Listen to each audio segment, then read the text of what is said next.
Well, hello YouTube. Thanks for joining me. 50 years ago, when I was wandering around on trails with my grandfather, he had I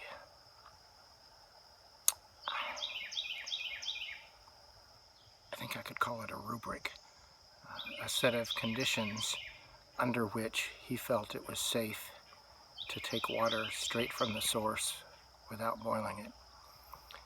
In the modern age, that's a pretty tall order. And his rubric had these kinds of conditions. If the water was moving rather than static, it was better.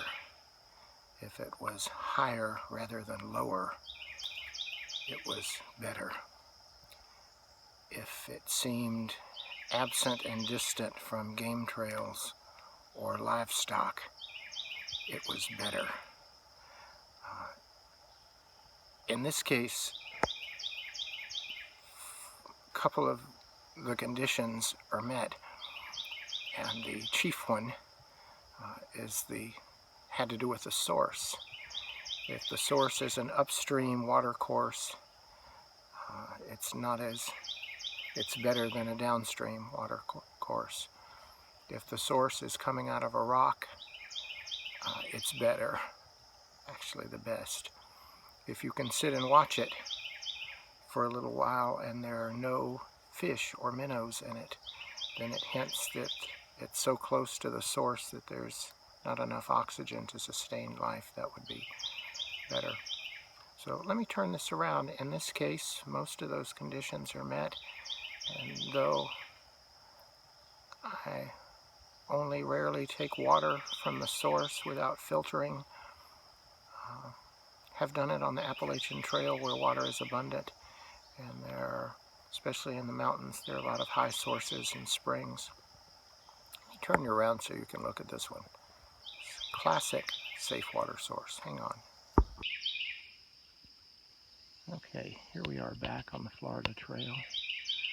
We're in a ravine.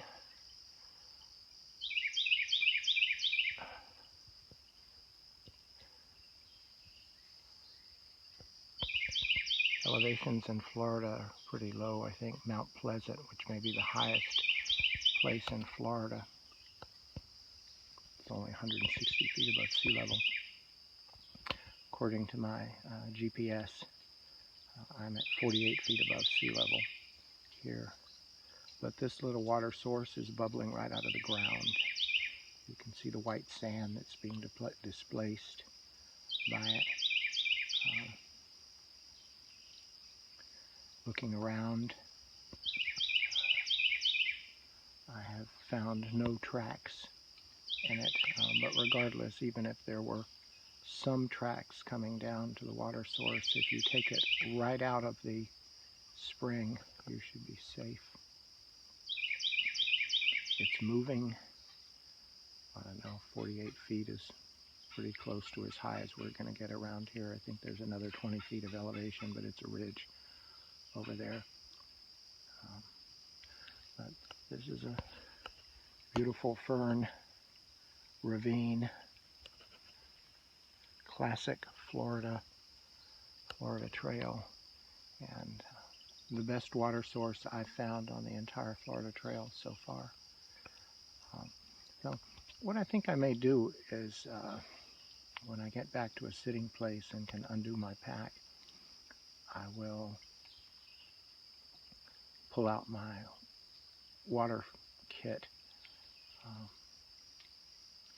It's modular, like my fire kit. And then we'll talk about some of the considerations of dealing with potable water. You can either filter it and or treat it or boil it. And in some cases on the Pacific Crest Trail, which is essentially a horse trail, there were occasions where my grandpa and I would do all of those things, and the water was still kind of nasty. So anyway, thanks for joining me, and we'll pick up with my modular water kit. Thanks.